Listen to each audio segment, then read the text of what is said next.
Aujourd'hui, au Torque Podcast. On vous parle de notre road trip jusqu'en Floride. Et ça s'est pas passé du tout comme prévu. Parlons-en.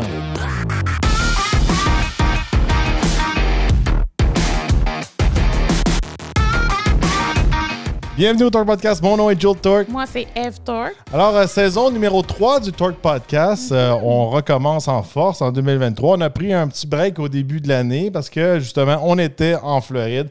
On a pris un petit break des podcasts, mais on a quand même rattrapé un retard dans toutes les publications qu'on avait de tous nos essais routiers. On reprend le podcast en force. On commence avec un épisode un peu plus aventure, un peu plus, je pourrais dire, lifestyle. On va vous parler de notre voyage jusqu'en Floride. Ça faisait un petit bout de temps qu'on n'avait pas été en Floride depuis qu'il y a eu le fameux COVID. Ça faisait presque... Même avant ça. Ça faisait presque 5 ans qu'on n'était pas allés en voyage ensemble de vacances, pas en voyage de presse. Oui, c'est ça. Fait que ça faisait un petit bout de temps. Puis je vous rappelle qu'auparavant, moi, je vivais en Floride. Fait que j'étais habitué d'être là-bas. Fait que on va vous parler un petit peu de nos aventures. C'est comment conduire du coin d'ici, de Montréal, jusqu'à dans le coin de Miami. C'est du 24-25 heures d'auto. Ouais. C'est pas fait pour monsieur tout le monde. Absolument, ça va bien, mais ça n'a pas été le cas cette année. Non, vraiment pas. Là, on s'est préparé pour notre road trip. Avant de partir, on a pris les choses en main. On est allé faire tout, mettre notre camion à l'ordre à un concessionnaire pour se préparer pour un long voyage. Bien, une des raisons pourquoi on a acheté un Yukon Denali, c'était vraiment pour voyager avec la famille, puis être confortable, puis c'était plus pratique qu'un pick-up, puis tout ça. On va se le dire, des Yukon, des expéditions, escalades, ces choses-là, c'est fait pour faire des road trips. Oui. Mais par contre, là, c'est ça. On va au concessionnaire pour être sûr qu'il ne nous arrive à rien sur la route. On l'emmène faire un changement d'huile, même s'il n'était pas dû. On demande de rechecker les bottes, d'avoir le bon torque, ces choses-là. Fait que tout a été fait avant de partir en voyage. Oui, même les rappels et tout. On a tout les recalls. Ouais, on a tout demandé de vérifier ça. Et là, on part. Fallait que tu ailles porter un véhicule ce matin-là, le matin qu'on est parti. Donc, moi, je te suivais en Yukon. Et là, on s'en va porter le véhicule. Puis là, ça commence notre surprise. Durant le voyage, j'ai une petite lumière en calume qui me dit « Hey, il manque de l'huile dans le véhicule. » Là, je suis comme « J'ai checké l'huile avant de partir. On l'a fait changer au concessionnaire, tout ça, il doit avoir un petit problème. On va checker. Puis là, après ça, après un petit bout de temps, il a arrêté d'allumer. Petite parenthèse, c'est sûr et certain que faire 10 000 détours avant de partir à faire de la route pendant des 10, 12, 15 heures de temps, c'est pas le best. Moi, avoir fait un détour à Montréal, là, on n'avait pas le choix parce qu'on ne pouvait pas ramener le véhicule le lendemain, puis on ne voulait pas partir un lundi.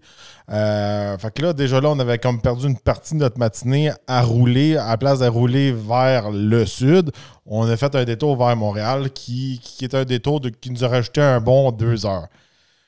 Là, on descend, tout va bien jusqu'à présent. Quand même, la température était de notre côté. On traverse tout ce qui est l'État de New York, les Adirondacks, ces choses-là. Par la suite, là, j'ai encore le fameux truc qui vient allumer, qui dit qu'il n'y a pas assez d'huile. Là, on a arrêté de mettre de l'huile. Oui, on a arrêté, on a réussi à trouver de l'huile. Toi, t'es allé, c'est ça. Donc, remplir un peu d'huile, on s'est dit, peut-être, l'huile a l'air belle, mais peut-être qu'il y en a manqué, le gars n'a pas mis assez quand il y a eu le changement d'huile. On commençait à se questionner. Dans le Yukon, ça fait juste une alerte. Ça ne dit pas notre niveau exactement d'huile, ces choses-là. Puis, si vous êtes habitué moindrement avec des véhicules, quand on conduit le véhicule pendant des heures de temps, le moteur vient extrêmement chaud. C'est dur de vérifier le niveau d'huile exact quand que le moteur est chaud. Puis, pour pouvoir faire une bonne vérification, il aurait fallu laisser le véhicule reposer pendant des heures de temps pour qu'il vienne vraiment froid. C'est quelque chose qu'on ne peut pas se permettre quand on descend vraiment en véhicule. Puis il n'y avait pas juste moi et Eve, il y avait notre plus jeune avec nous qui est âgé d'un peu plus d'1 an. On avait 2 petits chiens parce que c'est difficile de faire garder nos chiens quand on part en voyage. Ils sont super vieux aussi, on veut pas les laisser à tout le monde. Oui, c'est ça. On en a un qui est rendu vraiment un vieillard, fait qu'on l'amène avec nous pour pas qu'il arrive de quoi. Puis moi, parenthèse, là, en tout cas, là, tu as remis de l'huile, tout, on est sur la route. Là, on a fait beaucoup de routes. Oui, on n'a plus le voyant qui arrive. Là. Depuis que j'ai mis la fameuse pinte d'huile, là, on n'a plus le voyant qui allume. Puis là, on tombe dans le fameux bout de... Si vous connaissez la route, nous, on fait la route classique là, de Montréal jusqu'à Miami. On fait la route, la I-95. Au début, c'est la 87, puis après ça tombe la 95 jusqu'à Miami. Fait que là, dans les Adirondacks, ces choses-là, ça allait bien. Puis après ça, on tombe dans le bout de New York. Là, dans le bout de New York, c'est là que ça vient tout le temps un petit peu plus touché parce qu'il faut calculer pour skipper le trafic. Il y a beaucoup de places, il faut tourner. New York, New Jersey. Il y a aussi le Turnpike, les Easy Pass. On t'a tous équipés. Nous, on est habitués. Là. Regardez, c'est pas la première fois que je fais ce road trip-là. Moi, je l'ai fait personnellement peut-être une vingtaine de fois, facilement. Puis on est équipé. On a le Easy Pass, on a même un détecteur de radar, les GPS, tout le kit. Moi, quand je pars pour faire la route longtemps, c'est un petit peu pareil comme un cannonball ou un gumball. J'ai tous mes équipements avec moi. On tombe dans le coin de New York. Il faut se dire, là, les routes, si vous n'êtes pas du coin ici, si vous êtes en Europe, peu importe où ce que vous nous écoutez, les routes au Québec sont terribles, sont dégueulasses. À mesure qu'on tombe aux États-Unis... Tu passes les lignes, c'est une autre histoire. Les routes sont belles. Mais quand on retombe dans le coin de New York, New Jersey, les routes redeviennent un petit peu style Québec, un petit peu dégueulasses. La nuit commençait à tomber, il commençait à pleuvoir, il faisait proche de 0 Celsius. Ça a été quand même très difficile. Là. Il pleuvait beaucoup. Là, c'était une des rares fois. Puis on était dans des zones en construction. Là, moi, j'étais allée m'asseoir à l'arrière, en tout cas, pour être avec ma fille. Ça aussi, hein, pendant le road trip, moi, j'ai testé autant en avant qu'en arrière les bancs. Fait que je vais pouvoir vous en parler tantôt du confort du Yukon pour un 24 heures de route. Là. Mais là, c'était rendu plus tellement drôle. On voulait se rendre à Richmond.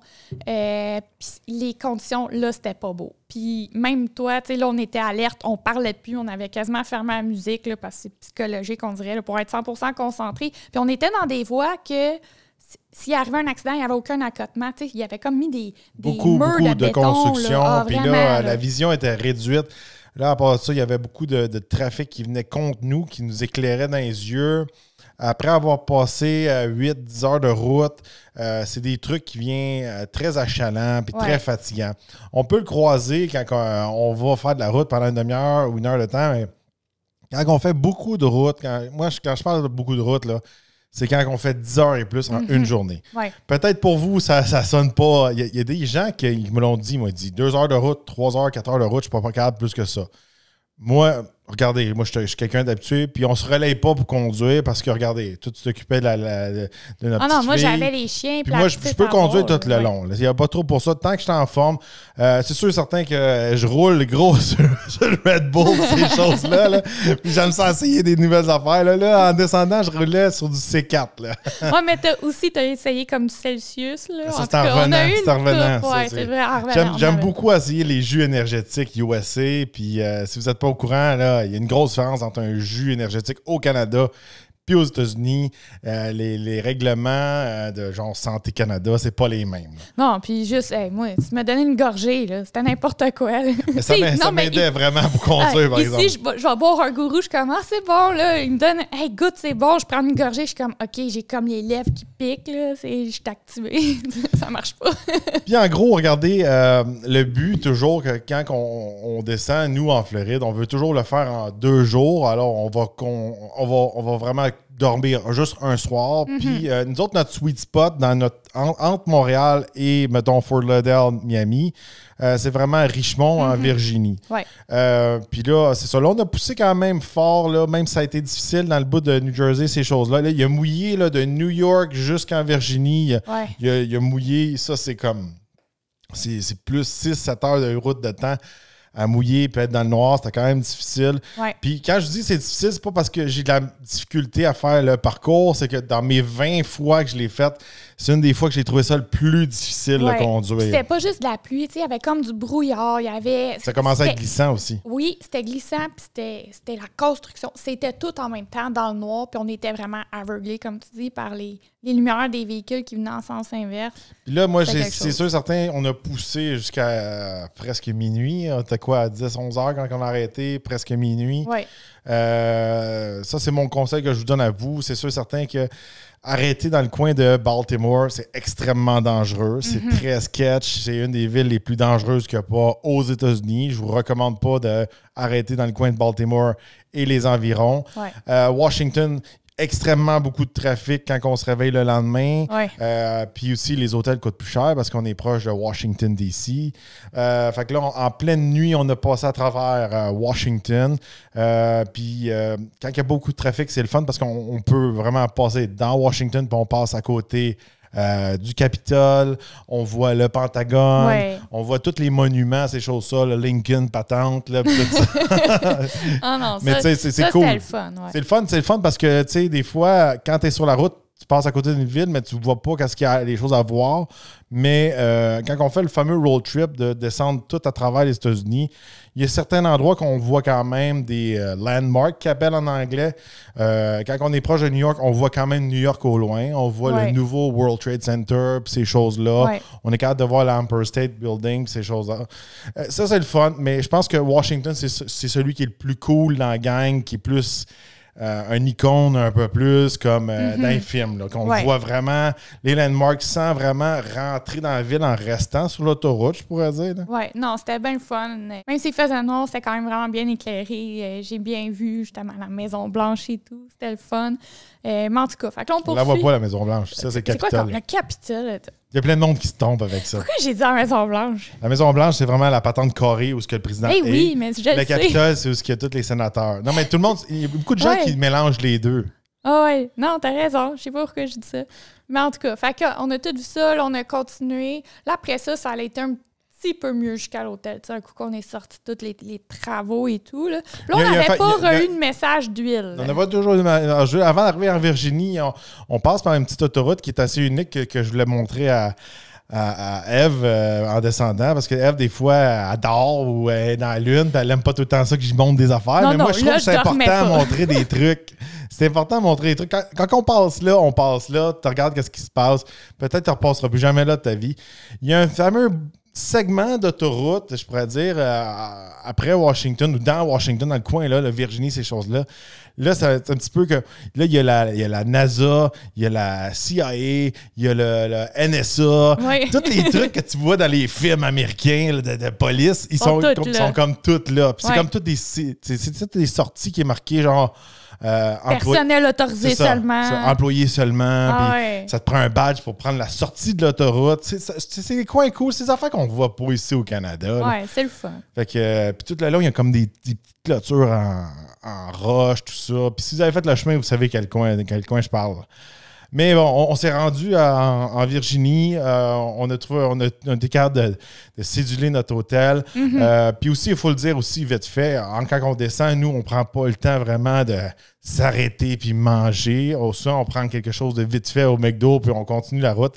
Ouais. C'est vraiment un coup à donner. Là. C'est pas fait pour tout le monde. Il y a des gens qui vont prendre plus de temps. Ils vont prendre ça relax, ils vont arrêter à plein de places, visiter des trucs, souper pendant 1 heure de temps. Nous autres, on y va, là, on descend, trucker style. On se rend là. Oh, ouais. Mais en même temps, regarde, on a testé en mort notre truck. Là. On a mangé dedans. Je me suis assis en avant. Je me suis assis en arrière à côté de ma fille. Puis j'ai été quand même surpris parce que le banc en arrière, il est quand même très confortable. C'est sûr, il n'est pas aussi confortable que les bancs avant côté passager-conducteur, mais quand même, j'avais pas mal. J'ai passé plusieurs heures assis à l'arrière avec ma fille, puis j'ai pas eu mal du tout. J'étais vraiment bien. J'étais contente là, de voir ça. De pouvoir tester longtemps, mais des bancs arrière, pas juste 1 heure ou 2. Là. Oh, c'est bon. Puis là, ça, on a réussi à aller à l'hôtel, puis on s'est trouvé une belle hôtel, pas trop cher, un petit peu dans le coin de Richmond ou un petit peu à l'extérieur de Richmond. Puis là, quand on s'est réveillé le matin... Là, c'est là que ça s'est mis à vraiment mal aller.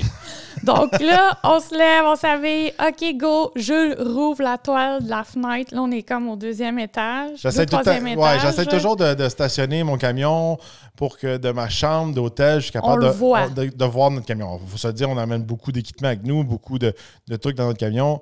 On veut pas se le faire voler. Ouais, fait que là, c'est le spectacle de Jules qui ouvre la toile. Et là, dans le stationnement, notre truck, il mouille. Puis il y a une super arc-en-ciel autour du truck, là, à terre sur l'asphalte. C'est sûr et certain. C'est sûr que c'est notre l'huile. camion qui perd de l'huile. Oh. Là, je voyais toutes les couleurs. Tu sais, j'étais habitué dans la machinerie.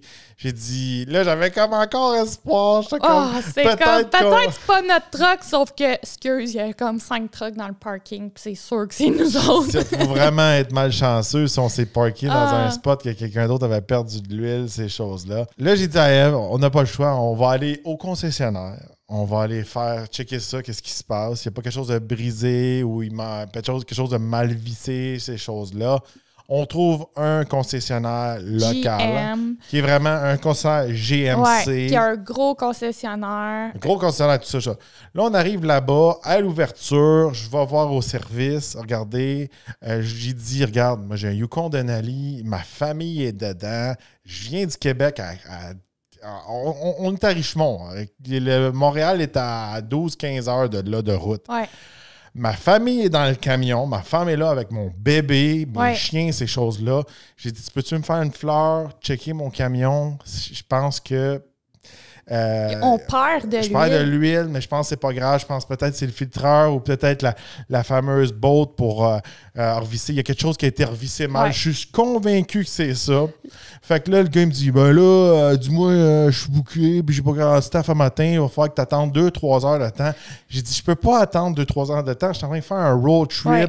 J'ai dit, tu sais, je suis un propriétaire GMC, on est chez un GMC, tu peux rien faire pour toi. Puis là, moi, je veux juste souligner quelque chose. Qu'est-ce qui m'a vraiment choqué, c'est qu'on les voyait, les gars, dans le garage, puis il y en a qui niaisaient dans le parking. C'était comme ils nous regardaient, puis ils étaient pas tous full occupés en rendez-vous en train de travailler. Là. Il n'y avait pas grand monde. Même là, un concessionnaire doit être capable de faire de la place pour... Une urgence, un emergency. En tout cas, moi, d'expérience dans les concessionnaires que j'ai travaillé, quand il arrivait des cas comme ça, souvent, il y a un gars qui sortait, un technicien qui allait vérifier comme « OK, c'est une niaiserie » ou « Hey, il va falloir que tu prennes un rendez-vous. » On sait comment ça marche. C'est ça. Regarde, il n'y avait pas une salle d'attente avec plein de gens qui attendaient après leur véhicule. Non. Il y a plein de véhicules qui sont ces livres que les gens ils sont sous rappel ou ils ont un véhicule de concession, peu importe. Que même si tu l'appelles 1 heure plus tard ou 2 heures plus tard, ça ne va rien changer. Ouais. Là, il ne voulait rien savoir. J'étais très déçu. Fait que là, après ça, moi, je me suis couché. C'est ça. Il s'est couché sur le véhicule dans le cours. Je me suis couché sur le véhicule dans le cours. J'ai mis le véhicule dans un angle pour que je sois capable de rentrer en dessous du véhicule. Là, pendant que j'étais en étant couché sur mon véhicule, il y avait des gens du concessionnaire qui passaient. Des techniciens qui arrêtaient de nous regarder. Il y avait des vendeurs. Oui, personne ne nous parlait. Ils faisaient que nous regarder tout croche. Donc là, j'ai identifié le problème selon mon expertise sans vraiment aller en profondeur. Là, je voyais que l'huile coulait de mon filtreur à l'huile. Là, j'ai dit, pour moi, c'est le concessionnaire au Québec qui n'a pas fait sa job comme il faut, qui l'a mal vissé ou quelque chose. Là, on pense que c'était ça. Là, on voulait rien. Là, j'ai dit, on va essayer de trouver un autre garage. Puis là, je fais le tour vite fait. Puis en s'en allant là-bas, j'avais vu un garage. C'était un Quick. Un Quick quoi, là, déjà? Là? Quick Access, je ne sais pas trop quoi. En gros, c'est les garages qui souvent qui sont reliés à des concessionnaires Ford. Ouais. Puis des fois, il y a certaines... Je sais qu'ici à Saint-Jean-sur-Richelieu, chez Dupont Ford, le garage qui est en arrière... C'en est un. C'est un Quick Machine. Ouais, je me souviens pas le nom exact, mais en tout cas... Mais en tout cas, je sais que c'est des gars qui réparent des Ford. Puis là, j'ai pas un Ford. Moi, je vais là. Là, je vois qu'il y avait beaucoup de portes, puis il y avait beaucoup de techniciens. Oui, puis il y avait déjà beaucoup de clients. Puis là, en plus qu'on n'est comme pas client Ford, on n'est pas...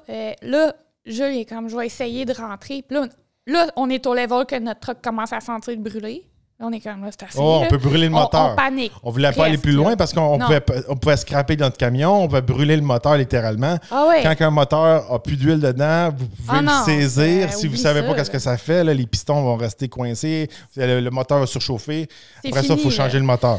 Fait que là, Jules rentre, il dit « Écoute, je m'excuse, on est sur un road trip, j'aimerais ça que tu vérifies, je pense que j'ai des problèmes avec mon huile, tout ça. » Le gars, super serviable, il est comme « Hey, pas de problème, attends-moi une minute, je t'envoie tout de suite un gars. » Il y a un de ses techniciens dedans qui a lâché sa job, qui pressait pas, qui est sorti dehors, il dit « OK, non, je pense que c'est vraiment ton filtreur à l'huile, on te fait tout de suite une place. » Tout de suite, ils nous ont rentrés, super gentils.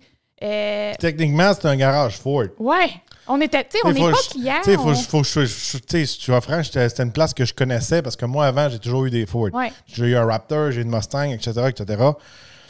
Là, même là, pour vous dire, c'est que dans le garage, il y avait presque juste des Ford, mais tu peux emmener d'autres véhicules que des Ford. Ouais. Pas juste des Ford. Mais là, il n'y avait même pas notre filtreur. Il a appelé la fille qui fait des commissions. Il a rushé, il l'a emmené tout de suite. Mais là, attends, t'as pas dit qu'est-ce qui s'était passé. Le gars a rentré notre truck. Là, il s'est mis en dessous. Puis là, à 2 doigts, il a démanché le filtreur qui est tombé dans la main. Notre filtreur est en train de tomber dans le chemin. Notre truck est en train de se vider d'huile. Il aurait pu tomber quand on était au New Jersey dans tempête, ces choses-là. Qu'il n'y avait pas de place pour arrêter. Ça, c'est vraiment, regardez, c'est vraiment de la grosse négligence. Une job mal faite du concessionnaire ici au Québec, dans notre coin. Regardez, je vais faire une parenthèse. Je suis vraiment, vraiment déçu. Puis pour moi, c'est des choses qui sont inacceptables. Ouais. On amène notre camion pour être en sécurité avant un voyage, pour être sûr que notre famille va bien. On achète un camion qui est fait pour faire des road trips, techniquement. Et 4x4, tout ça. C'est fait pour ça. Puis là, on s'assure de faire un changement d'huile d'avance, puis de checker la pression des pneus, checker tout. Puis eux autres, là, au garage, je donne le bénéfice du doute. Ils ont sûrement donné ça au petit nouveau, là, qu'il n'est pas trop là, ou il est à moitié sur des substances, là. Bon, c'est pas ça. Puis là, lui, il est à moitié dans la lune, puis il ne recheck pas ses affaires. Mais écoutez, l'affaire qu'il y a, là, c'est inacceptable. Hey, c'est un changement d'huile, là. Je veux pas faire une histoire avec ça. C'est un changement d'huile. C'est pas compliqué. Je suis capable de faire mes propres changements d'huile. Je vais au concessionnaire parce que c'est encore sous garantie. Notre camion est presque neuf encore. Notre camion, c'est pas un camion usagé. C'est un véhicule qui a à peu près 15 000 kilos dessus. Là, regardez, c'est inacceptable de ne pas revisser le filtre à huile comme il faut. Non, vraiment pas. Puis, tu sais, qu'est-ce que je veux dire aussi? Après qu'il l'ait vissé, puis tout, il a été dans leur cours, tu sais, ils n'ont pas checké, ils n'ont pas vu qu'il y avait de l'huile. Moi l'affaire que je trouve grave là-dedans, c'est que nous, on fait attention à notre véhicule. On est allé par sécurité faire vérifier notre véhicule chez un concessionnaire pour justement pouvoir faire un voyage sécuritaire. Puis au final, on aurait été plus en sécurité de ne pas aller faire ça. C'est comme plus ça. En sécurité de le faire moi-même. C'est ça. Auparavant, là, mon véhicule n'était plus sous garantie. Mon Mustang, mon Raptor, ces choses-là, je faisais mes changements d'huile dans ma cour moi-même. Oui. C'est quoi, là? Après ça, la star, il faut aller dans un concessionnaire. J'ai un truck qui vaut presque 100 000. Après qu'ils ont fait le changement d'huile, il faut que j'aille dans le garage retorquer mes bottes avec le technicien. Mm-hmm. Non, mais tu sais, c'est... Non, mais c'est quoi l'affaire? Puis regardez, le pourquoi qu'on fait un drame avec ça? Tout le monde va vous dire, mais là, ça peut arriver de temps en temps ou un oubli. L'affaire là, c'est que c'est pas la première fois qu'il nous arrive quelque chose. Puis... On a changé de concessionnaire à cause que le service de l'autre concessionnaire qu'on a auparavant, il est arrivé des méga problèmes qui étaient inacceptables. Oui. L'affaire qu'il y a, c'est que c'est pas la première fois que ça arrive.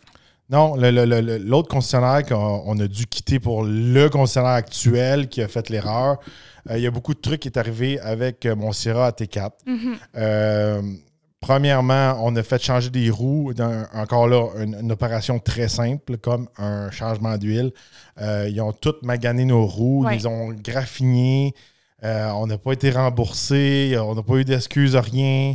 Nous, on avait une certaine relation avec le concessionnaire. On ne voulait pas faire d'histoire avec ça dans le temps. Mm-hmm. Par la suite, là, il s'est mis à avoir plein de trucs bizarres qui est arrivé au camion, qu'on dirait que c'était du sabotage. Je dis pas que c'est la faute du concessionnaire, mais c'était louche. Après la fameuse installation des roues, ces choses-là, là, après ça, on a eu une fameuse sleeve de cardan à l'avant, je pourrais dire. Là.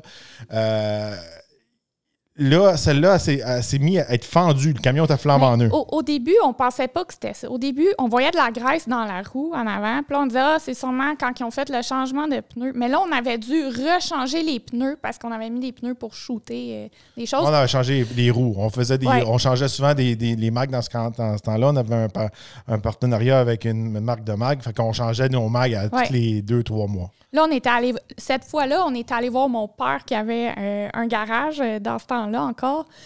Là, c'est mon père qui s'est aperçu, il y a vraiment un problème avec le camion, puis c'est pas un problème normal. Là, il dit la fameuse sleeve qui vient comme envelopper ça de graisse, tout ça, qui vient protéger de ça.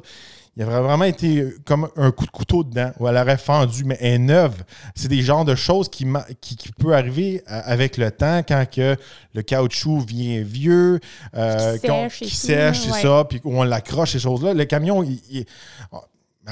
on avait vendu le camion, il y avait quoi, 10 000 kilos, même pas. Il était neuf. Ah, puis on s'entend, on avait après ça, on ramène le camion au fameux concessionnaire. Là, le gérant du service, tu peux expliquer c'est quoi un gérant de service? Tu étais dans un concessionnaire auparavant. Le gérant, il va gérer les techniciens, ils vont gérer les mécaniciens en arrière. Fait que si tu as un problème au service, le plus haut placé que tu peux parler au service, c'est le gérant du service. Genre les pièces, tout ça, tout ce qui est en arrière. Des fois, il y en a qui ont des gérants de pièces, mais mettons, côté service, c'est lui qui est censé de connaître ça, de gérer son staff. C'est le plus haut placé du service, c'est un problème. Là, j'y montre ça. Là, il me dit, c'est toi qui dois faire du hors-route. Puis j'ai dit, regarde, je fais pas du hors-route avec mon camion. Et j'ai dit, il faut que je le garde en bon état. Je fais de la publicité avec mon camion. Je l'utilise pour mon travail. J'ai dit, pour moi, faire du hors-route juste pour le fun, c'est pas mon trip. Même, on a souvent des véhicules hors route à l'essai, puis des fois, je suis comme, c'est inutile d'essayer de me pogner à telle place. Je comprends comment que le camion fonctionne. C'est ça. J'ai pas besoin de pousser les limites du camion puis de le briser. Mm-hmm. Fait que si je fais pas ça avec un véhicule de presse, fait qu'imaginez avec mon propre véhicule, je fais encore plus attention. Là, il me dit, anyway, il dit, là, c'est pas sous garantie parce que tu as modifié ton véhicule. Là, j'ai dit, de quoi tu parles? J'ai modifié mon véhicule. Il dit, tu l'as lifté. Là, j'ai dit, c'est de compagnie, c'est un AT4. Non, j'ai jamais vu ça. Ça fait tant d'années que je suis chez GM puis Chevrolet, puis blablabla. Là, j'ai dit, d'autres. J'ai dit, regarde, puis j'étais en pleine face de lui. J'ai dit, fais-moi confiance. Je connais ça. Je connais ça. Non, stop. Je connais ça.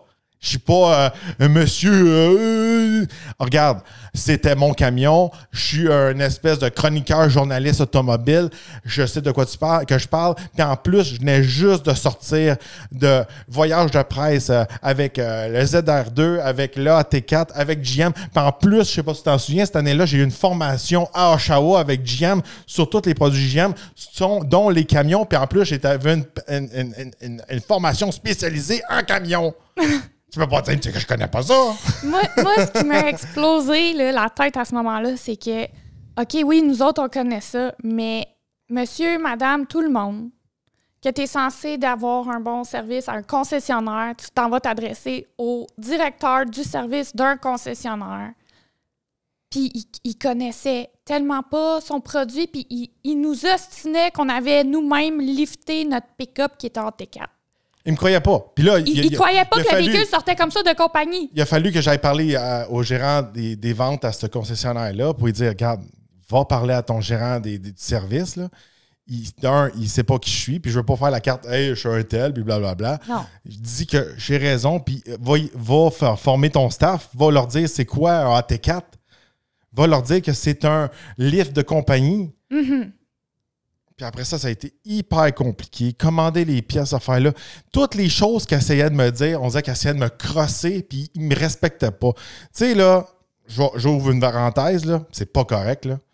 Tu sais, tu peux peut-être crosser madame tout le monde qui connaît pas ça. Tu peux t'essayer. OK, je comprends que whatever, tu t'aimes ça crosser le monde, puis tu as des chiffres à faire. Mais quand le gars devant toi, il connaît ça, là, puis tu continues à essayer de le crosser, ça veut dire que tu es un méga crosseur. Mais c'est pas ça. Moi, je parle juste qu'il connaissait. Il connaissait vraiment pas son produit, puis au lieu de se renseigner, il a comme dit non, puis ça suffit, puis c'est moi qui connais ça, puis ça fait tant de temps que je suis ici, puis tu t'attends. Mais, tu sais, à un moment donné, si tu fais ça à nous autres, tu fais quoi? À monsieur, madame, tout le monde. Non, c'est ça. Fait que là, on s'est dit, regarde, on a fait le move que beaucoup de gens hésitent de faire dans le milieu des concessionnaires puis quand ils achètent un véhicule. Nous, on a changé de concessionnaire. On est parti. Je vous mets au courant, là, puis les concessionnaires sont pas contents quand on va dire ça. C'est pas parce que tu as acheté un certain concessionnaire que tu es obligé d'aller à ce service-là. Non. C'est plate à dire. Il y a certains concessionnaires qui vont avoir un bon service aux ventes, mais un mauvais service et vice-versa. Oui. Fait que là, on a changé de concessionnaire pour celui qui est actuel. Il a fait la méga réparation parce que là, à cause que la sleeve était changée, il a fallu littéralement qu'il change tout un méga morceau qui coûtait 1000, 2000. C'était une méga réparation. Ah ouais, là. c'était un gros problème. Ils ont tout changé ça. Ça avait super bien été à notre nouveau concessionnaire. Là, regardez, on leur a fait confiance pour un changement d'huile. Il arrive ça. Il arrive ça. Regardez, je comprends que c'est pas facile de nos jours à trouver des gens qualifiés, ces choses-là. Ouais. Mais si tu en as un dans ton garage qui n'est pas fiable, ben, je sais pas, prends un technicien senior pour vérifier sa job après. Là, présentement, dans cette situation-là, là, nous autres, on est quoi? On va faire une plainte au concessionnaire? Ça va peut-être réarriver. On va changer de concessionnaire puis on va aller à une demi-heure de chez nous au lieu d'aller à 15 minutes? Non, c'est à Moi, c'est des erreurs qui sont inacceptables. Tu sais, ça... J'ai gardé la où est-ce qu'on est allé dans le coin de Richmond. Puis le gars du garage m'a clairement marqué sur notre facture qu'il a pu démancher le filtreur avec 2 doigts. Puis c'était vraiment une erreur de la personne qui avait fait le changement d'huile. Puis il nous a dit, ramène ça à ton dealer, fais tout rembourser, ces choses-là. On n'a pas décidé encore qu'est-ce qu'on va faire. Là, j'ai remarqué un autre problème sur notre camion. On a un fameux GMC à l'avant, notre logo. C'est un accessoire GMC que... C'est un logo qui allume. Là, après notre road trip, là, on dirait que l'eau est rentrée dans le logo, puis là, il ne marche plus bien. Là. Ça doit être sous garantie. C'est quelque chose que je ne voulais pas sur mon camion, mais quand ils ont commandé le camion, ils l'avaient commandé avec ces accessoires-là. Et là, c'est un accessoire qui a brisé. Fait que ça, c'est un autre truc à faire. Mais tu sais... C'était vraiment désagréable. Pendant que vous étiez dans le garage, là, moi, j'étais à côté du camion. Toi, tu étais dehors avec la petite dans tes mains, les chiens dehors, tout ça, à attendre pendant des heures de temps. Puis ils ont été vite, les gens qui nous ont aidés là-bas. Oui, ça s'est bien fait. Ça a été rapide. Ils ont commandé les pièces On a passé presque l'avant-midi à faire ça. Là. Ça a retardé vraiment notre road trip. Là. Puis moi, dans tout ça, qu'est-ce que j'ai trouvé vraiment plate, là, c'est que des fois, là, on va acheter un véhicule. Nous, on teste des véhicules. Le véhicule est un bon produit, on l'aime. Le manufacturier fait bien ses devoirs. Tu sais, on s'entend, notre véhicule, notre Yukon, il a été testé dans des conditions au Québec et tout le kit. Là, justement, tu l'as dit, tu as été en formation, puis il teste à câble du casing, tout ça. Le produit, on l'aime. Le manufacturier fait ses recherches sur la job. Mais là, c'est quand tu arrives au point entre manufacturier et client, le concessionnaire. Là, t'en as qui sont très bons, t'en as qui sont vraiment mauvais. Là, nous autres, on est francs, là. On a pogné 2 que là, on a été échaudés.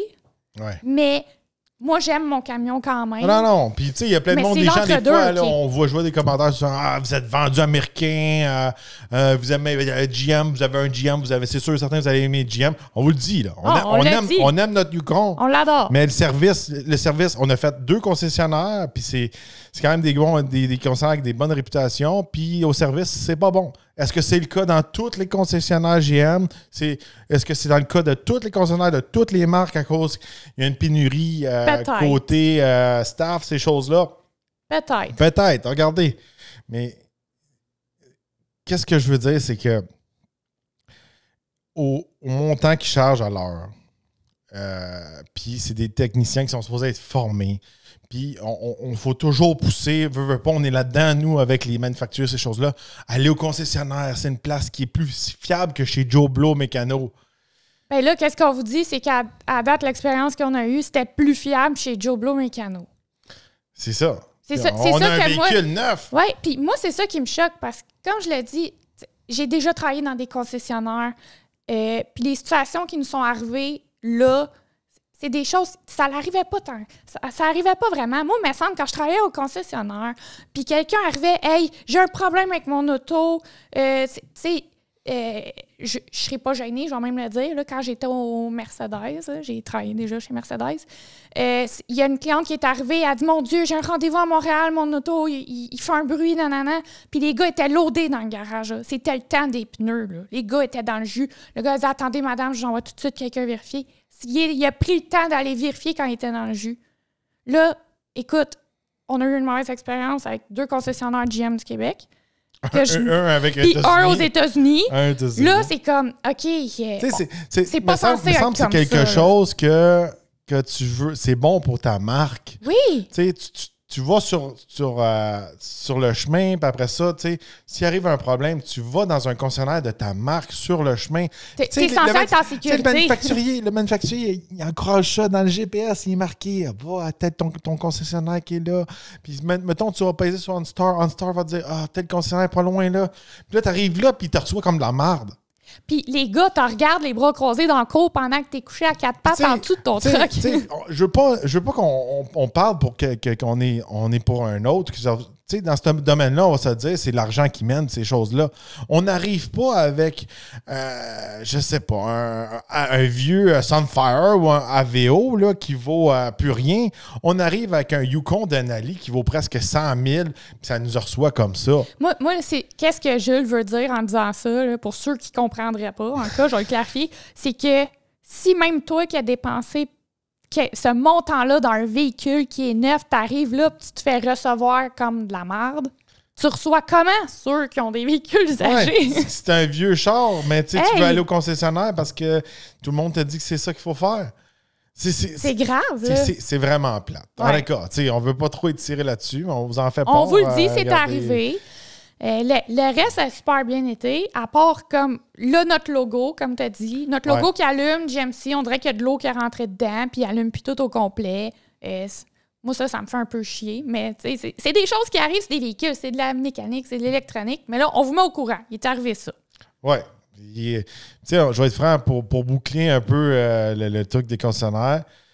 Regardez, on a fait confiance aux concessionnaires. Si on aurait été des gens qui ne connaissaient pas tant ça, qui n'auraient pas eu l'œil de voir que quand c'est mouillé, ça fait une espèce de couleur arc-en-ciel, que c'est de l'huile. C'est pas tous les gens qui savent pas. Non. Quand ils bipent ou tu rajoutes de l'huile, peu importe. Il y a des gens qui savent même pas comment vérifier leur huile ou rajouter de l'huile, ces choses-là. Moi, je dis, là, regardez, là, le technicien qui a fait de l'erreur ici au concessionnaire, là, si la personne, qui ça n'aurait pas été moi puis toi, puis ça aurait été quelqu'un qui ne connaît pas beaucoup de la mécanique, il aurait brûlé un moteur. Puis, il aurait fallu qu'il se batte avec le concessionnaire pour se faire rembourser un moteur. Puis, il aurait peut-être été pogné au New Jersey avec un truck flambant nu avec le moteur brûlé. Ah non. Puis là, tu l'emmènes où, ton truck, quand tu es rendu à 12-15 heures de route de ton concessionnaire? Ouais, puis que là, tu es loadé partout. Tu as un bébé d'1 an et quelques mois. Hey, ça a failli nous mettre dans la grosse merde. C'était level que je l'ai vraiment pas trouvé drôle. Je l'ai vraiment pas trouvé drôle. Puis, tu sais, c'est pas parce qu'il y a eu un bris mécanique, c'est pas parce que le véhicule était pas fiable, c'est vraiment un travail. Un travail de base. On s'entend des changements d'huile, c'est des entretiens normaux. C'est pas on change une pièce compliquée. Au Kansas Tower. Ça m'a explosé le cerveau, littéralement. Vraiment, là. Mais en tout cas, au moins, on a pu réparer ça. Le reste du chemin, ça a bien été. Une anecdote un petit peu plus comique. En descendant, là, à un moment donné, mon GPS, il me dit, là, il va y avoir un petit peu de trafic, tu vas être retardé d'une demi-heure. Rien de gros. Le trafic n'arrête même pas à 100%. Là, les gens aux États-Unis, c'est quelque chose qu'on a remarqué depuis le COVID, sont très impatients. Ultra impatients. Là, on est ralenti sur l'autoroute et là, attention, je vous mets en contexte, c'est les autoroutes au centre, c'est plat, mais c'est de la swamp. Là, on le voit de loin que c'est de la là. boîte puis il y a un peu d'eau. Là, là il y a un gars qui s'en va. Il passe là-dedans avec son auto pour virer de bord, mais après comme même pas 5 minutes. Ouais, après même pas 5 minutes d'avoir attendu dans le trafic, il ne voulait pas être coincé dans le trafic, il voulait piquer à travers. On va se le dire, c'est un move extrêmement dangereux. Quitter l'autoroute, aller au milieu de l'autoroute, puis essayer de rembarquer sur une autre autoroute. Puis là, pas par le petit chemin qui relie les deux autoroutes. Quand on dit conduite dangereuse, ça, c'est conduite dangereuse qui peut faire un carambolage là, facilement. Mais là, ce qui devait arriva, le gars avec, c'est quoi qu'il y avait comme véhicule? Il y avait un Fusion, je pense. Un petit char, là. Il s'est jammé, là. Et là, le gars sort du char, Il se recule, il se met à faire des signaux, il sacre après son véhicule. Là, j'ai dit, c'est ridicule. Là. J'étais crampée. On était comme, il est vraiment stupide d'avoir fait ça. Il faut vraiment qu'il soit impatient. Là, 5 minutes plus tard, qu'est-ce qui arrive? Un gars qui était derrière nous, qui a vu le gars qui s'est pogné. Là, ce gars-là, c'était next level. Il y avait un petit cube de livraison fait dans la même affaire. Et là, se pogne. Il se pogne. On À quoi tu était t'attends? crampés. Puis là, le gars sort. Qu'est-ce que le gars fait? Il est tout seul avec son cube de livraison qui est calé dans la boîte entre 2 autoroutes. Il se met derrière puis il pousse. Tout seul. Lui, il s'est dit, j'ai un camion, ça va passer. Ah, mon Dieu. Mais tu sais, dans ce coin-là, tous leurs camions sont comme 2 roues motrices. On est rendu là, on est comme en Caroline du Sud. Là. Ah ouais. Ah, on trouvait ça... On pleurait de rire. On trouvait ça tellement drôle, on trouvait ça tellement stupide. Là. Puis là, après ça, c'est quoi qui t'arrive, tu sais? T'es coincé au milieu de l'autoroute. La police, elle arrive, là, avec la dépanneuse, là. J'espère qu'ils ont un méga ticket. T'es comme, qu'est-ce que t'essayais de faire, là? Skipper le trafic? J'espère que, tu sais, il y avait une méga amende. Parce que de un, là, tu te pognes là, puis après ça, c'est quoi? T'as l'assiette coupée sur l'autoroute pour faire un carambolage? Ah non, c'est dangereux, puis ils se sont pognés, puis leur réaction, sacrée après mon véhicule, parce que mon Ford Fusion n'est pas capable de faire de route dans la boîte. En tout cas, c'était drôle. Puis là, l'autre avec son cube, je vais sortir mon cube moi-même en le poussant. En tout cas, je sais pas comment le monde réfléchisse, mais ça nous a fait rire pendant qu'on attendait un petit peu. Puis on n'a même pas attendu une demi-heure. Ben non, on n'a jamais vraiment arrêté. C'était rien. Il y a plus de trafic à Montréal que le trafic qu'on est arrêté. C'était vraiment là. rien. C'était ridicule. Puis il y avait une sortie pas loin après. C'est n'importe quoi. C'était vraiment inutile. Mais le reste, ça a bien été. Une fois en Floride, regardez, il faisait beau, il faisait chaud. Il faisait du 25 à 35 degrés presque tous les jours. On a eu quelques jours de pluie. Ça a été super agréable. Il y a plusieurs choses qui ont changé en Floride depuis... moi, ça faisait pas aussi longtemps que toi. Là. Non, t'étais retourné. J'étais retourné à un moment donné. Puis comme je vous rappelle, moi, je vivais là auparavant. Puis la place où je restais, le condo, mes parents, maintenant, ils prennent ça pour leurs vacances de snowbird, je pourrais dire, là, à chaque hiver. Fait que où est-ce que je restais, là, c'est mes parents qui vivent là. Fait que là, veux pas, moi, je remarque tout dans le coin, qu'est-ce qui change. Un gros plus pour la Floride à comparer toutes les autres places en général. Ça roule fort. Je trouve que tout a upgradé. Quand une ville upgrade, ça upgrade de partout. Nouveau trottoir, on nettoie partout. Nouveau logo partout. Beaucoup de nouveaux condos, beaucoup de nouvelles constructions. Ça change beaucoup et ça va vite en Floride. Ouais. Par contre, ça a toujours été comme ça. Puis là, on dirait depuis le COVID, c'est encore pire. Quand une place est plus à mode, puis tout meurt. Ouais. Puis là, s'il y a une nouvelle place à mode, là, ça roule à 100%. Il y a comme tout le temps plein de monde à cette place-là. Ouais. Là, c'est la place à la mode. Regardez, on ne rentrera pas dans les détails de toutes les activités qu'on a faites là-bas. On va se dire aussi, on a été pas mal actifs avec vous. On vous a amené beaucoup d'essais routiers, ces choses-là. On vous a donné nos gagnants de l'année pendant qu'on était là-bas. On venait juste sortir du Salon de l'Auto de Montréal. On a été quand même pas mal occupés. On va vous dire, c'était pas des vacances. C'était pas... non, il y a eu beaucoup de travail. Toi, tu as fait beaucoup. À toi et matin, tu étais à 7 heures. Moi, des fois, j'en profitais. Moi, je me suis plus reposée un peu. Moi, je ne m'ai pas trop reposé, non. Mais bon, regardez, c'est ça être entrepreneur, mais c'est ça aussi la magie de travailler sur Internet, c'est que parfois, on n'est pas obligé d'être vraiment au bureau, on peut être ailleurs puis un peu transférer notre bureau. On voulait vous faire un podcast en Floride, puis on a fait des tests, ça marchait pas très bien côté son, puis côté toute la kit. Fait qu'on a voulu attendre d'être de retour ici. Regardez, moi, on était dans le coin, vraiment Fort Lauderdale, Hollywood, Dania Beach, ces choses-là. Ça a beaucoup changé dans ce coin-là. Il y a des petits trucs qui m'ont déçu. On est allé voir la fameuse guitare qui était vraiment le Seminole Casino. Ouais. Puis c'est un spot que j'aimais beaucoup auparavant quand j'étais plus jeune. Il y avait comme plein de rues, il y avait plein de restaurants, il y avait plein de clubs, il y avait le casino, mais il y avait plein de magasins. Puis c'était vraiment le fun. Il y avait des bons restaurants, puis il y avait des trucs pour un peu monsieur tout le monde. Ouais. Il y avait autant un espèce de Hooters pour aller écouter comme du football qu'un restaurant de sushi chic. Il y avait de tout. C'était vivant, là.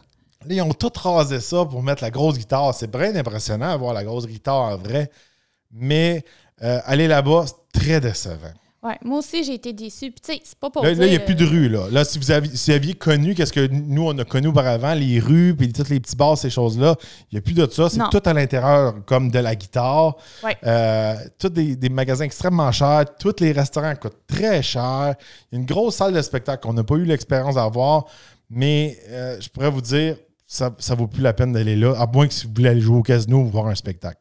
Oui, tu sais, casino, spectacle, restaurant extrêmement cher. Tu sais, c'était super bon, là, mais on dirait, j'aimais mieux avant. J'aimais mieux les petites rues, j'aimais mieux le feeling, l'ambiance qu'il y avait avant. Tu sais, là, on dirait vraiment qu'il y a... Ah ouais, puis tu sais, quand on vous dit que c'est cher, il ne faut pas oublier, on a un échange aussi Canada, USD, là. À chaque fois qu'on paye quelque chose, c'est nous, l'argent canadien à comparer d'USD, c'est environ 1,3, 1,4. Moi, je le voyais, j'avais des alertes sur ma carte de crédit. Fait qu'au début, je suis comme, tu sais, ça coûte pas si cher que ça. Puis après ça, j'avais le pop-up en canadien, comment ça va coûter sur ma carte de crédit. Ouais, c'est comme, ouais, finalement. C'est comme, ouais. En fin de compte, c'était pas si pas cher que ça. Pour le prix, puis tout, tu sais, on est allé souper là. Avec tes parents, tout ça, tu sais, le repas était super excellent, c'était tout super le fun, mais tu sais, tu vas pas là 12 fois. Ça vaut pas la peine pour moi d'aller là 12 fois. Je suis contente d'avoir été, d'avoir vu comment c'est rendu tout ça. Je préférais l'ambiance avant, je préférais le look avant. Puis, puis tu sais, on va se dire aussi, il faut checker vos affaires aussi là-bas. Je trouvais que, moi, vraiment, quand on est dans des places de touristes, il y a tout le temps des petites pognes un peu, genre, tu sais, là, ça, t'es un peu off-menu, c'est full extra. Telle affaire, ça, c'est full extra. Tu veux-tu tel accompagnement avec ton assiette?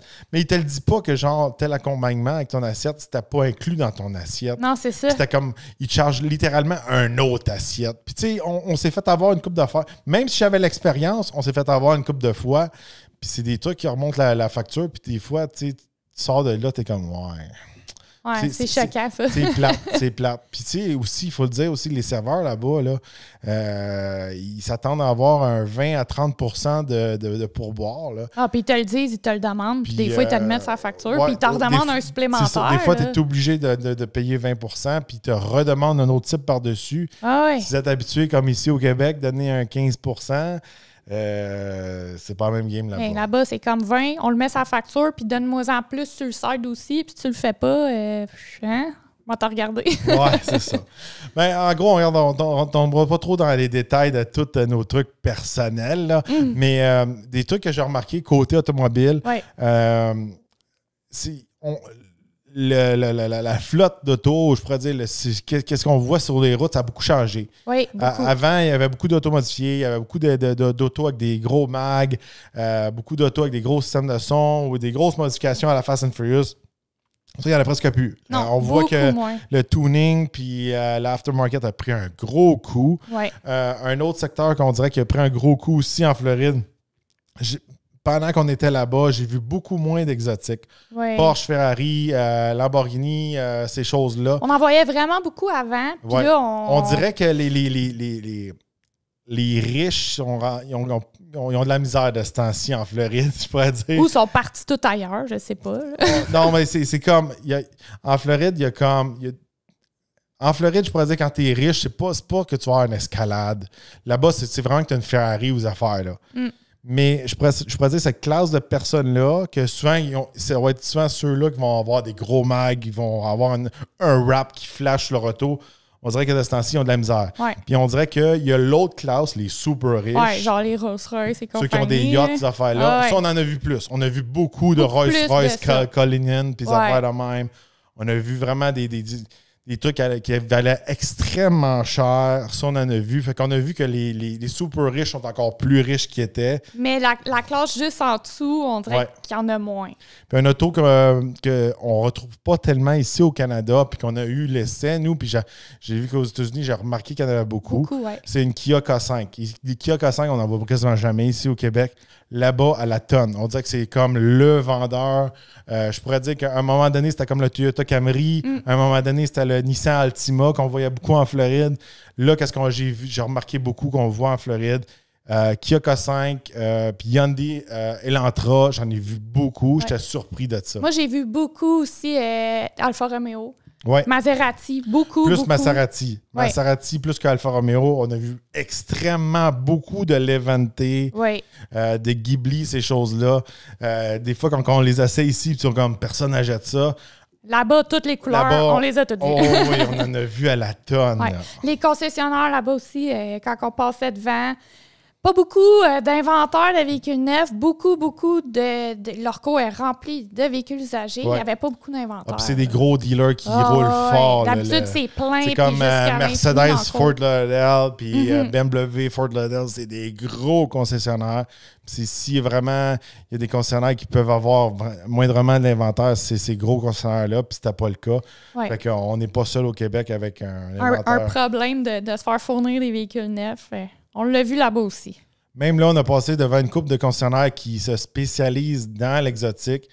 Puis je trouvais que leur inventaire faisait pitié un peu comparé d'avant. Ouais. Souvent, je passais tout le temps devant un certain concessionnaire, il y avait tout le temps 2-3 Bugatti, il y avait une F40, ces choses-là dedans. Là, il n'y avait pas grand-chose. Il y avait une Diablo, puis il y avait une coupe d'autres chars. Il y avait des Rolls-Royce, ces choses-là, mais tu sais, on dirait que COVID plus récession, on dirait qu'on le remarque plus aux États-Unis qu'au Canada présentement. La pression est plus forte là-bas. Je pense qu'avec le COVID puis le début de récession ou la récession, peu importe comment que vous appelez ça là, présentement aux États-Unis, moi, on dirait qu'on le ressent plus aux États-Unis qu'au Canada présentement. Qu'est-ce que tu en penses? Oui, j'ai remarqué aussi. Moi, je trouve que toutes les années qu'on y allait, l'automobile, ça se ressemblait toujours pas mal là-bas, aux États-Unis. À chaque fois qu'on passait devant les concessionnaires, tout ça, c'était tout le temps plein, c'était tout le temps le fun, tout le temps wow, il y avait tout le temps plein de Ferrari, tout ça, comme tu disais. Puis là, j'ai remarqué une grosse différence assez notable pour dire comme, OK.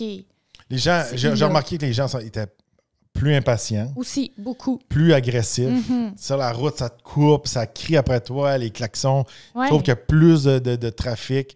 Aller sur la I-95 entre Fort Lauderdale et Miami, ça s'est rendu une aventure. On a failli avoir un accident à Miami. Ah, vraiment. Puis ça, c'est fou à ce moment-là parce que les véhicules ont freiné en avant, mais on ne l'avait pas vu tout de suite parce qu'on suivait un truck un peu plus haut que nous, mais notre Yukon a comme détecté, pas le gars devant nous, mais l'autre qui freinait. Ouais. Il nous a flashé. Puis là, Jules, en même temps, il a fait toute une stick de manœuvre.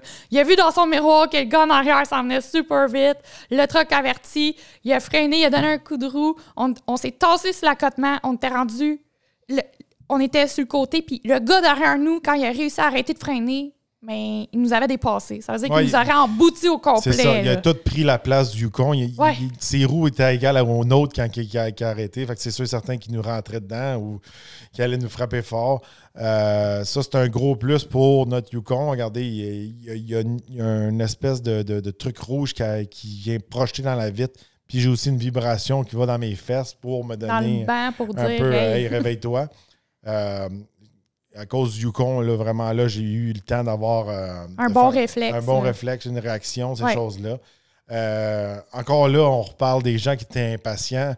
Nous, ce qu'on est en Floride, on n'est pas loin de la plage. On n'est pas sur la plage, mais on n'est pas loin de la plage. Fait que, il y a quand même un espèce de pont-levis. Il faut que traverser l'Intercoastal pour arriver à la plage quand on marche jusqu'à la plage. Puis il y a une journée, là, regardez, le pont-levis s'est mis à lever, il était dans les airs, puis là, les gens faisaient des détours. Les gens retournaient de bord, mais ils retournaient de bord. C'est comme... Ils lèvent pas 20 minutes le pont. Si t'as vraiment besoin d'aller l'autre bord d'Intercoastal, même si tu fais le détour puis tu vas repogner l'autre pont là-bas, c'est sûr que ça te prend plus de temps que passer juste attendre sur le pont. Les 6 minutes. Puis tu sais, j'ai vu plusieurs personnes faire comme « le pont lève, je me reviens de bord. » Oui. Puis, tu sais, c'est comme... Ils sont bien impatients. Ils lèvent pas si longtemps que ça. Il est arrivé d'autres aventures aussi. On ne rentrera pas dans les détails. Là. Il est arrivé des affaires avec les chiens, ces choses-là. Ah, un vieux voisin avec qui... Tu sais, ça fait presque 10 ans qu'on a le condo là-bas. Puis, il est arrivé une affaire avec un chien à un moment donné. Puis, c'était rien, là. Puis, littéralement, le voisin m'a fait des menaces de mort, là. Ah oui, pratiquement. C'est une histoire qui est juste résumée. Là, son chien n'était pas attaché, puis il est venu dans notre porte à essayer d'attaquer nos chiens. En tout cas, faire une histoire courte. Son chien n'était pas attaché puis attaqué nos chiens. Ouais, fait que ça peut arriver que, écoute, ton chien s'est en allé. tu fais juste dire « Hey, je suis désolée, ça finit là. » Ça, c'est pas grave. Mais là, c'est juste qu'on dit « Hey, fais attention, attache ton chien. » Puis là, c'est comme « Tu veux te battre. » Non, mais il n'a même pas rappelé son chien. First of all, il n'a pas rappelé son chien. Ouais. Puis il a littéralement attaqué ma mère puis les chiens. Puis moi, je suis sorti. Puis j'ai fait peur aux chiens qui attaquaient les chiens. Après ça, j'ai demandé, tu sais, d'un ton autoritaire, j'ai dit, tu sais, tu devrais mettre une laisse sur ton chien. Après ça, il m'a menacé de mort. Après ça, il m'a dit, fais attention. Tu sais, il m'a dit en anglais, watch your back. Je vais te pogner quand tu t'en entendras pas. T'es mieux de surveiller tout le temps tes arrières parce que je vais te pogner. Tu sais, c'est des affaires. Là, après ça, Eve était obligée de dire, ben là, va falloir qu'on appelle la police. Je suis comme, calme-toi, là. Est-ce qu'on doit appeler la police? Il a full insulté Eve. Il a dit qu'elle allait la déporter. Ah, tu vas me déporter de mes vacances. Moi, déporter de mes vacances. Illégalement. Tu sais, je passe aux douanes. Tout le monde sait que je suis là. Allô? Ah, d'accord. Tu sais, on dirait que je sais pas c'est quoi. Il y a quelque chose. Je sais pas si les gens sont sur de la drogue, sont sur des antidépresseurs ou ils mixent tout ensemble. Tu sais, ce gars-là, une journée, il me fait des menaces de mort. Le lendemain, il se promène bien relax, puis il fait allô à tout le monde. C'est comme s'il est... Ouais. C'est comme... C'est vraiment bizarre. C'est bizarre à expliquer, mais en tout cas. Le beat a changé là-bas. Ouais. C'est moins relax que c'était. C'est beaucoup plus stressant en Floride, je trouve, qu'auparavant. Il y a beaucoup d'améliorations côté infrastructure, ces choses-là. Il y a des nouveaux restaurants, des nouveaux magasins. C'est fait pour que les gens dépensent. Mais je trouve que les gens là-bas sont rendus intenses. Puis c'est moins sécuritaire qu'auparavant. Oui, tu sais, ça a toujours brassé, mais là, c'est une coche au-dessus. Oui. En gros, regardez, après ça, on est retourné. On a remonté vers le nord. On a eu de la bonne température. Oui. On a essayé de faire un nouvel horaire. Ça n'a pas trop fonctionné avec le bébé. Oui, on a essayé on partait vers 3h30, 4h. On se levait vers 3h du matin, on décollait vers 4h du matin. Ouais. C'est un peu une affaire pour skipper du trafic et être tranquille. C'est parce que là, nous autres, on a conduit encore une fois jusqu'à Richmond. On a été dans le même hôtel. Là, au moins, on ne s'est pas réveillé avec un arc-en-ciel sur l'asphalte. Le lendemain, c'est ça. Là, c'est important quand on remonte. Là, on tombe vraiment dans les secteurs Washington, Baltimore, etc. Beaucoup de trafic. Même si on a le Easy Pass, ces choses-là. C'est pour ça qu'on est parti tôt le matin, mais c'était difficile. Ce matin-là, regardez, là, j'étais très fatigué parce qu'on a essayé de se coucher tôt, mais la petite avait a passé beaucoup de temps dans le camion. C'est sûr et certain, elle voulait bouger. Elle ne s'est pas endormie de bonne heure. Fait que juste avec une couple d'heures de sommeil. C'était rushant. Le matin dans le noir avec les lumières, ces choses-là, c'était pas super. Tu sais, ça, c'est une bonne recette, mettons que vous êtes une gang d'adultes, là. Mais qu'un jeune enfant, j'ai trouvé ça rushant. L'important dans toutes ces situations-là, quand on conduit longtemps dans un road trip, il faut être en forme. Oui. Bien manger correctement. Là, c'est sûr, c'est pas facile de bien manger sur la route. Là. Mais faire tous des trucs pour ne pas se fatiguer. Avoir bien dormi, être bien hydraté. Puis si vous avez envie d'aller aux toilettes, aller aux toilettes. C'est des choses qui vont vous fatiguer. Ouais. Puis c'est con qu'est-ce que je vais dire, mais moi, j'ai comme fait le test de toutes ces choses-là parce que ce chemin-là, je l'ai fait tout seul. Mm-hmm. Fait que des fois, j'étais comme, je vais attendre pour aller aux toilettes. Puis là, à Londres, quand j'étais tout seul, je remarquais que ça me fatiguait plus. On le remarque plus quand on est seul. Parce que quand on est avec d'autres gens, on jase avec eux autres, on écoute de la musique, on fait ci, on fait ça. Il y a plein de choses pour nous déconcentrer. Quand on est tout seul, on n'a que ça à faire. Ah ouais. Fait que balancez un peu qu'est-ce que vous mangez. Checker qu'est-ce qui vous donne de l'énergie, qu'est-ce qui vous donne. Puis moi, c'est sûr, certain, je roule beaucoup sur des jus énergétiques. Là. Je suis pas fort sur le café. Non. Fait que, tu sais, autant d'heures, j'en prends un. Mais tu sais, ça aide. On a fait ça, puis on s'est arrangé d'être justement sécuritaire, puis faire attention, puis prendre notre temps de descendre. Tu sais, c'est la sécurité, puis être en forme. Ça donne rien. Il y a des gens qui font 24 heures non-stop. C'est intense. L'affaire mais ils se relayent peut-être. Oui, mais même à ça, s'il arrive un accident, ça pressait tout le temps que ça arrivait à destination. C'est ça. Surtout nous, là, on était avec notre petit bébé, ces choses-là. Ça ne donnait à rien de trop pousser. Non. Moi, je pense déjà là, on fait des bons 14-15 heures de route par jour. C'est intense. C'est assez. C'est déjà assez. C'est assez pour quelqu'un qui a de l'expérience comme moi, qui est habitué de faire de la route. Mm. Il y a d'autres personnes, ils vont faire peut-être un 8 heures de route, ça va être suffisant pour eux autres. Puis au lieu de descendre en 2 jours, on va descendre en 3 jours. Ah ouais.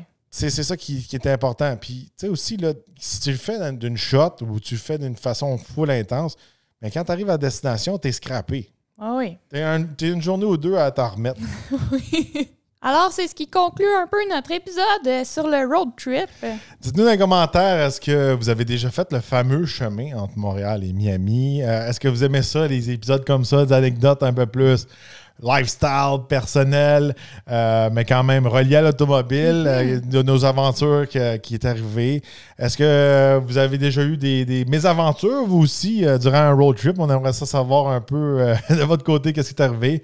Et aussi, si vous avez des mauvaises expériences avec les concessionnaires et si vous avez un concessionnaire GM à nous recommander dans le coin de l'Estrie qui fait une bonne job côté... je pourrais dire service. Côté de faire sa job. Dites-nous dans les commentaires. Alors, n'oubliez pas de vous abonner, de liker et de partager la vidéo. Et on se revoit dans un prochain podcast.